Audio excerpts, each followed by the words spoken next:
Je vous salue encore, chers amis, en cette matinée de percée où nous croyons que Dieu a une parole de choix, une parole de vie pour nous. Aujourd'hui, le thème n'est rien d'autre que droit d'auteur et d'opinion. Droit d'auteur et d'opinion. Pour ce, nous lisons Genèse chapitre 32, versets 24 à 29. La Bible dit ceci: Jacob demeura seul, alors un homme lutta avec lui jusqu'au lever de l'aurore. Voyant qu'il ne pouvait le vaincre, cet homme le frappa à l'emboîture de la hanche, et l'emboîture de la hanche de Jacob se démit pendant qu'il luttait avec lui. Il dit: Laisse-moi aller, car l'aurore se lève. Et Jacob répondit: Je ne te laisserai point aller que tu ne m'aies béni. Il lui dit: Quel est ton nom? Et il répondit: Jacob. Il dit encore: Ton nom ne sera plus Jacob, mais tu seras appelé Israël, car tu as lutté avec Dieu et avec les hommes, et tu as été vainqueur. Jacob l'interrogea en disant: Fais-moi, je te prie, connaître ton nom. Il répondit: Pourquoi demandes-tu mon nom? Et il le bénit là. Droit d'auteur et d'opinion. J'aimerais vous dire que l'opinion des autres sur toi ne te concerne pas. Ce que les gens disent sur toi est une opinion, mais ce que ton Créateur dit sur toi provient d'un droit d'auteur. Souvent, dans les moments très difficiles de nos vies, tout le monde a un mot à dire sur ce qui va se passer. Et vous savez, souvent dans les crises, tout le monde se révèle comme étant un expert. Tout le monde a une expertise, a une opinion à dire. On veut bien, chacun est libre de ses opinions, nous vivons. Généralement, il y a une liberté d'expression qui est accordée aux uns et aux autres, à tous. Mais il y a des choses, il y a des décisions qui doivent se prendre dans ta vie qui ne peuvent pas relever des opinions des uns et des autres, qui doivent relever du droit d'auteur. C'est très important. Et ainsi, c'est souvent dans des moments où nous devons faire taire toutes les opinions et recevoir la vérité qui vient de l'auteur de toutes choses. Car toute œuvre d'art est réellement définie par l'auteur de cette œuvre. Et laissez-moi vous dire que vous êtes un chef-d'œuvre de Dieu. Nous sommes sa créature la plus merveilleuse. David pouvait dire: Tu as fait de moi une créature si merveilleuse. Alléluia. Oh, laisse-moi te dire que Dieu a une signature sur toi. Dieu doit poser son cachet sur toi. Je ne sais pas, tu es peut-être à la croisée de chemin comme Jacob qui se retrouve seul. Parce que confronté à un avenir incertain, confronté à une situation qui le rend confus, son passé rattrape sa vie. Lui qui prospérait, lui qui se retrouve avec des richesses, une grande famille, maintenant doit faire face au passé qu'il a fui plusieurs décennies plus tôt. Il avait fui la colère de son frère Ésaü qui avait juré de le tuer parce qu'il avait usurpé de son droit d'aînesse et de sa bénédiction. Et voici Ésaü est sur le point de le rencontrer avec une armée de 400 hommes.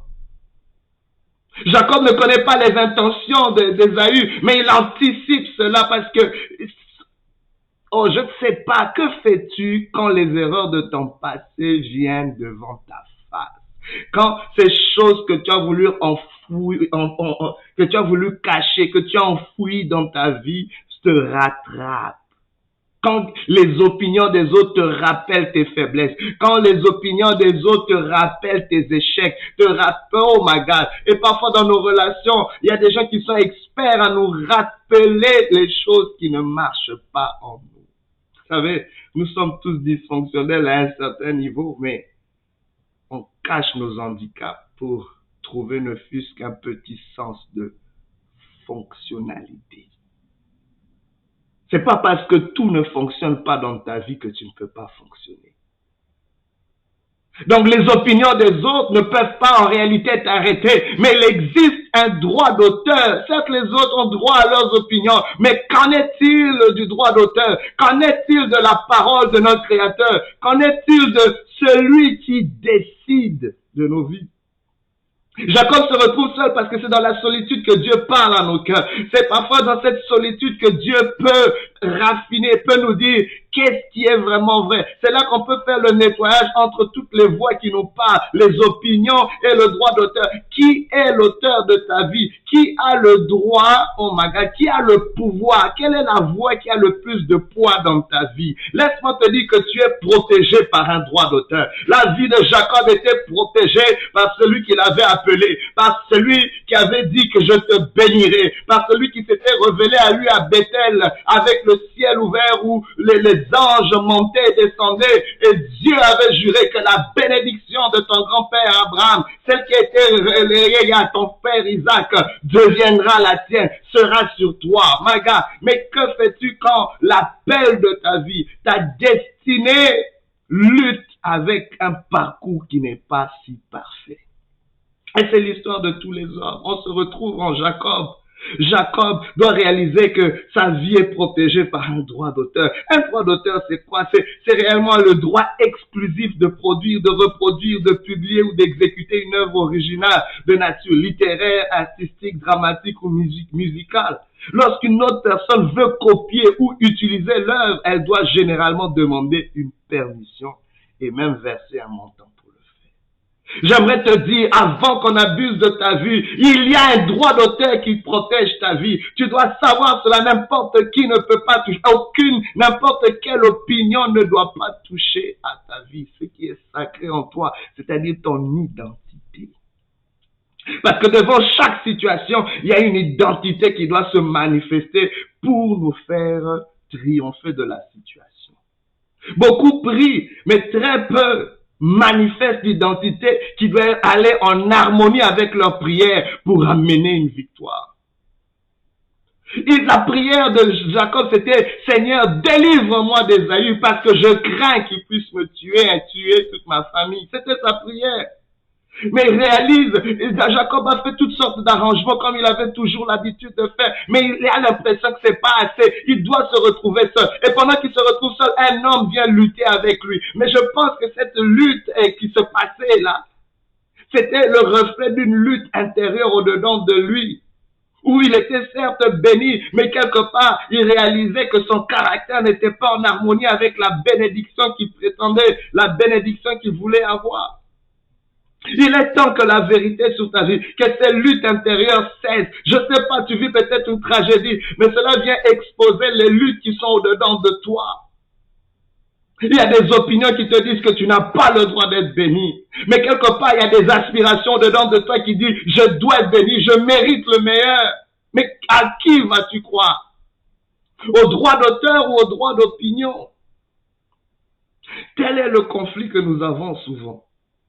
Ainsi, pendant cette lutte, cet homme frappe Jacob à l'emboîture de la hanche. Quelque part, dans cette lutte, il y a quelque chose que tu dois perdre pour vaincre. Avec Dieu, c'est qui perd gagne. Tu dois perdre de ta vulnérabilité. Tu dois perdre dans ta vulnérabilité, dans ton besoin de contrôler tout, dans ton orgueil, dans ton arrogance. Il fallait que Jacob perde quelque chose pour s'en sortir dans cette situation. Mais Jacob est acharné, il ne sait pas comment vaincre, mais il s'accroche malgré qu'il est frappé dans sa hanche. Et la personne lui dit, laisse-moi aller, car l'aurore se lève, car mon temps s'achève.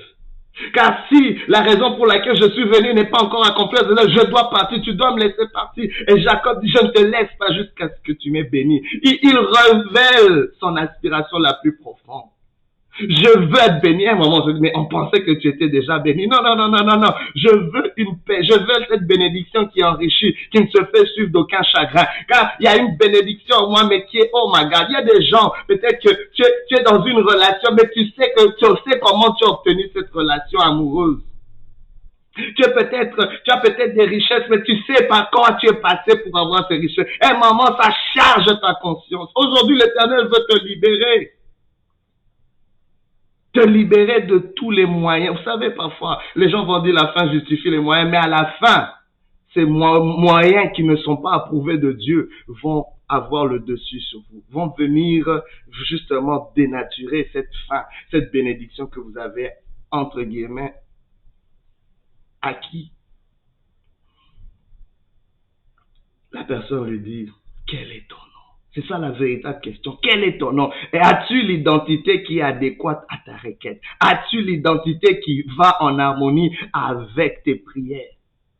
Pendant que tu pries, apprends aussi à ajuster, à aligner ton caractère par rapport aux prières que tu veux. Parce que Dieu ne répond pas seulement aux prières, mais il répond aussi au positionnement qu'on a par rapport à nos prières. Le ciel regarde. Il dit, tu pries, mais quel est le positionnement que tu as pendant que tu pries?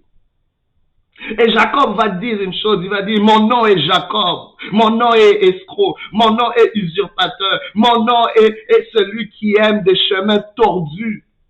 Je dis la vérité sur moi. David a dit, ce que l'Éternel cherche, c'est que la vérité soit trouvée au fond du cœur. Jacob avoue qu'il est parce qu'il dit que avec dans cette lutte, ça va prendre la vérité. J'ai peut-être pas l'habitude de dire la vérité, mais cette fois-ci, je suis fatigué d'être fatigué. Je vais être vrai avec moi-même. Je vais être vrai avec Dieu. Au devant les opinions des uns, je vais être vrai. Au devant du droit d'auteur. Ici, je suis pas devant les opinions des autres. Je suis devant le droit, l'auteur de ma vie, qui a le droit légal de ma vie, qui a le droit de décision sur ma vie, qui a le droit de diffusion, le droit d'utilisation sur ma vie. Il faut que tu sois vrai si tu veux passer au travers de cela.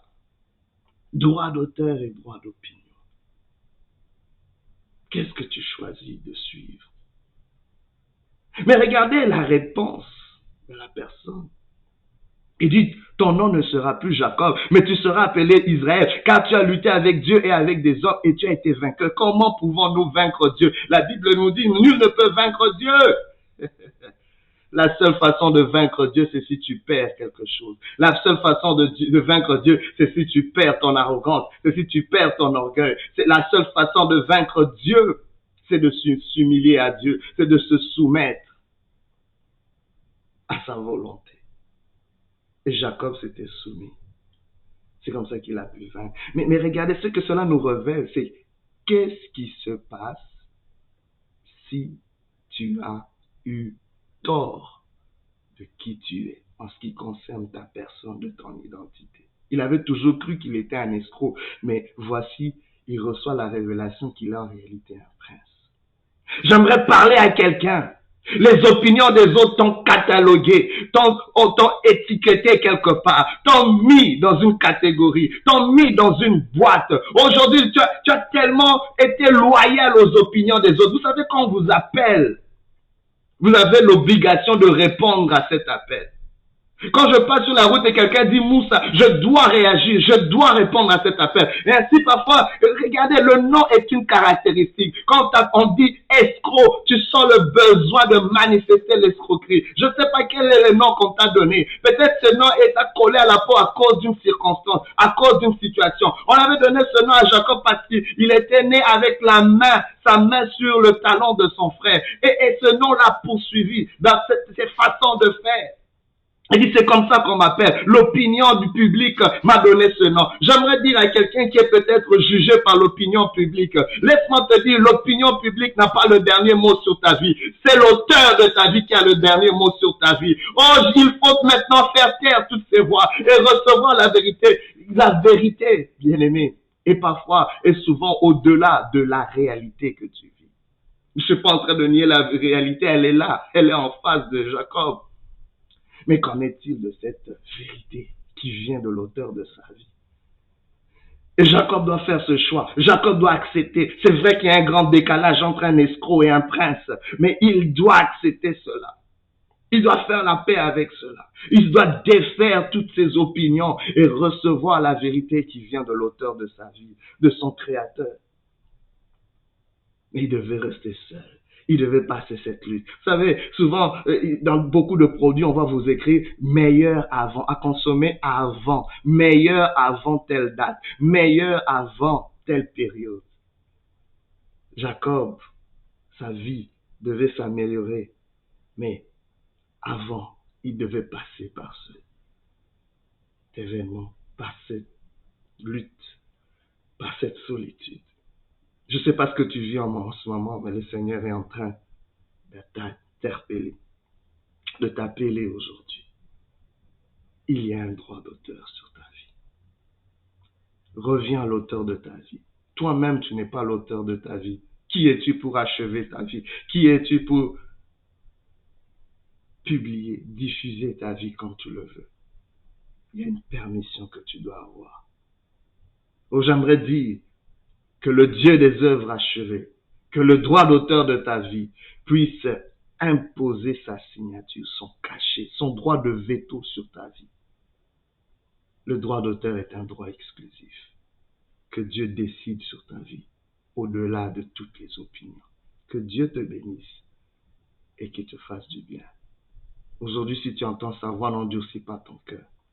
Jésus-Christ a acquis le droit d'auteur sur nos vies en mourant pour toi et moi. Reviens à lui, accroche-toi à lui et laisse sa parole déterminer la suite de ta vie. Que Dieu te bénisse et qu'il te fasse énormément.